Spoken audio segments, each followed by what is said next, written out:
What are the different types of appraisals? Here is Brian Sisk, who owns a local appraisal company.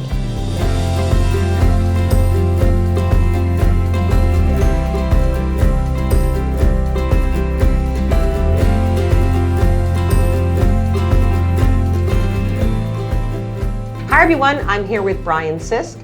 He and his wife Danielle own a appraisal company, and a little bit part of our realtor segment is to talk about appraisals. That's something that comes up with when you're getting a loan.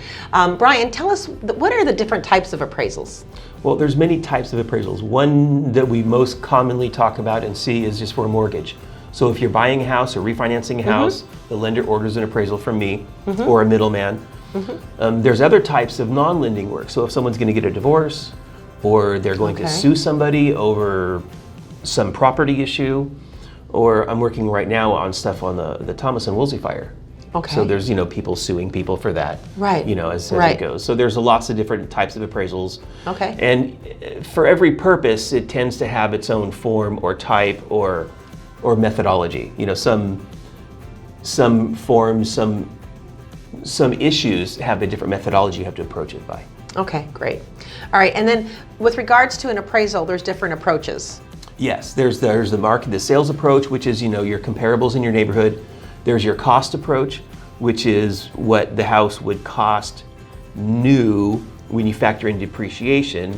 And depreciation is really hard to address in older homes, so sometimes the cost approach isn't as reliable in an older home. Right. And then there's the income approach, which is just capitalizing the stream of income. Okay. And that's typically how we treat 2 to 4 units, and then above 4 units, it's primarily income. Gotcha. And almost no cost. Because that's more of an investment situation. It's an investment. Gotcha. Yep. Okay. So, so with regards to a sales, when you're looking at comparison, there's going to be a lot of houses in the area, and you're going to look at those that have sold and figure out what they went for, and then come in. Yes. But let's say you're in a remote area.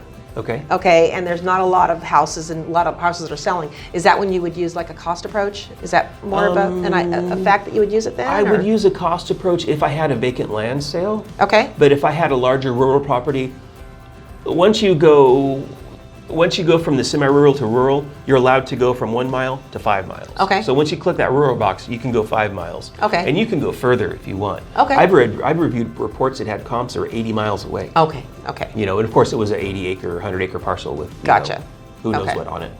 Okay, great.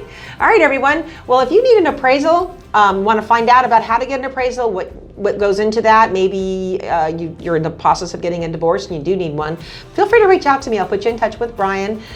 He's got his own company, very knowledgeable, been doing it for several years, and he'll be happy to help. Thank you.